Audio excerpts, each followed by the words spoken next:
Controversy is woven into the fabric of Italian football. Episodes such as the Totonero match-fixing scandal in 1980, the Calcioscommesse betting scandal exposed in 2011 and, of course, the Calciopoli scandal of 2006 cast a long shadow over the Italian game. Juventus were demoted to the second tier in 2006 for their involvement in the match-fixing scandal, but many Inter fans think their rivals were benefiting from referees' decisions long before Calciopoli.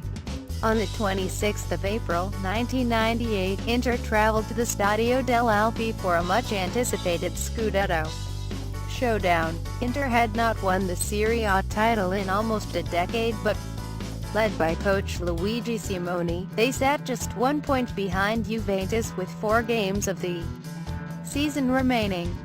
Italian football was in its pomp and the two squads were packed with world-class players. Marcello Lippi picked a Juventus team that contained Didier Deschamps, Edgar Davids, Filippo Inzaghi, Zinedine Zidane and Alessandro Del Piero.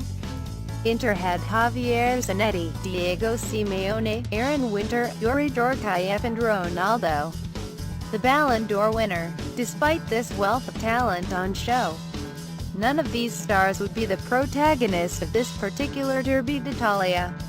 That honor would go to the referee, Piero Seccarini, who is still asked about the game to this day. Seccarini began proceedings and a cigar-smoking Lippi leant against the dugout as he watched his side kick off. The atmosphere at the sold-out Stadio dell'Alpi was buzzing and the first half commenced as you would expect, with both sides playing at a high tempo, swapping possession and exchanging feisty challenges. Juventus took the lead in the 21st minute. After a series of misplaced passes and scrappy exchanges in midfield, Davids played a smart ball down the left wing to Del Piero, who ran directly at the Inter defense. As he reached the byline, he tried to square the ball across the 6-yard box. He missed the cross, but the ball fell kindly for him and, with the Inter defense struggling to react, he swung his left boot at the ball and stuck it away from an improbable angle. Advertisement. Inter reacted well, with Ronaldo's pace clearly unsettling the Juventus defense, but they could not find an equalizer before the interval, when the two sets of players re-emerged for the second half. Seccarini blew his whistle and started 45 minutes of football that are still debated in Italy, particularly by Inter fans. Inter went looking for the equalizer but squandered chances, and, as the half progressed, cynicism began to prevail, with both sides becoming more intent on leaving marks on each other rather than the match. Arguments between players broke up the game's flow, which suited Juventus, who seemed content to settle for a 1-0 win. Lippi replaced Inzaghi with combative midfielder Antonio Conte and Simone took off winger Francesco Moreira for Chilean striker Ivan Zamorano. Lippi was sticking with what he had, while Simone desperately needed a goal.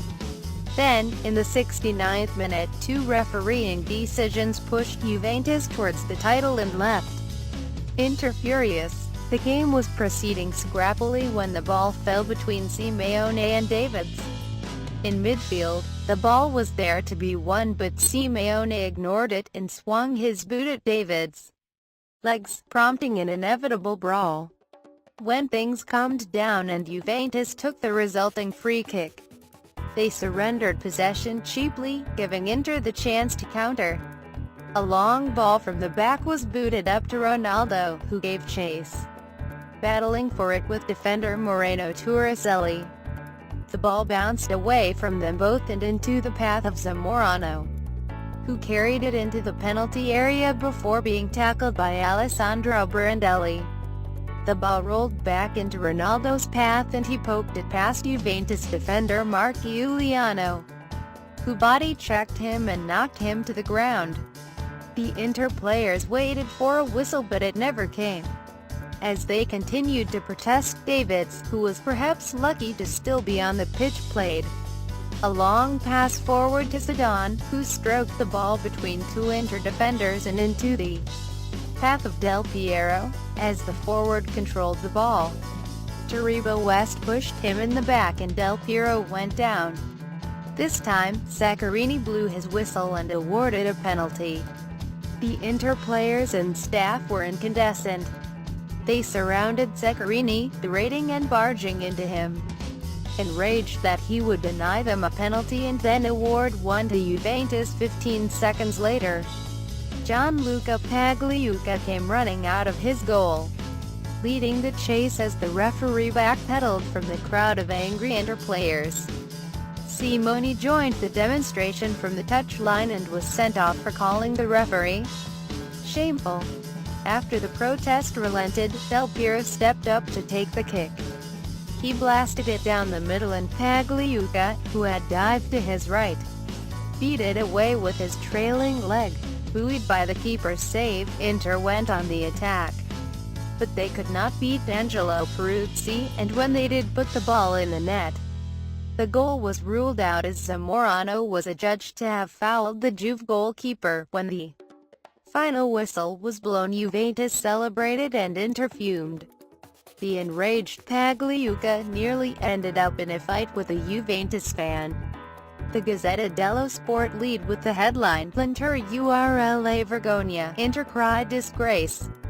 And 3 days later, the game caused uproar in the Italian parliament, where Domenico Gramazio of the far-right National Alliance Party had to be held back as he tried to confront footballer-turned-politician Massimo Mauro, who had won the title with Juventus in the 1980s before joining the Democratic Party.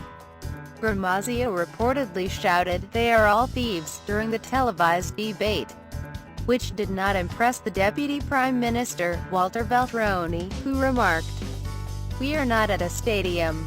This is a spectacle that is unworthy, embarrassing and grotesque." The whole episode had a detrimental effect on Inter. They drew their next match at home to Piacenza and then lost away to Bari as Juventus wrapped up the title. Their only consolation came in the UEFA Cup final a few weeks later, when goals from Zamorano, Zanetti and Ronaldo gave them a 3-0 win over Lazio in Paris. Inter supporters dubbed the game La Partita Madre di Calciopoli, the mother game of Calciopoli, and the season became known as La Grande Ruberia, the Great Robbery. But Zaccarini does not sympathize with their loss. Speaking last year, he said, 18 years have passed and I still believe that contact was not punishable by a penalty kick. Gigi Simone always talks about me and I could even press charges on him for what he's been saying. I wouldn't give that penalty even if I were under torture."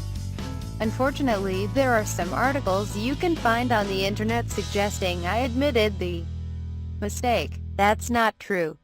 If anything, Zaccarini has become more certain of his decision over time. Images show that it is Ronaldo who hit Giuliano, not the other way around. "I was on the pitch, just a few meters away from the scene. The defender wants to stop the striker's run, but Ronaldo moves the ball and doesn't follow it. He hits Giuliano, who is still in the middle of the area. I told Pagliuca that would have been a charging foul in basketball. Actually, I should have probably given a free kick for Juventus." The Derby d'Italia, a derby once based on sporting excellence, became a game weighed down by resentment and ill feeling within the space of 15 seconds.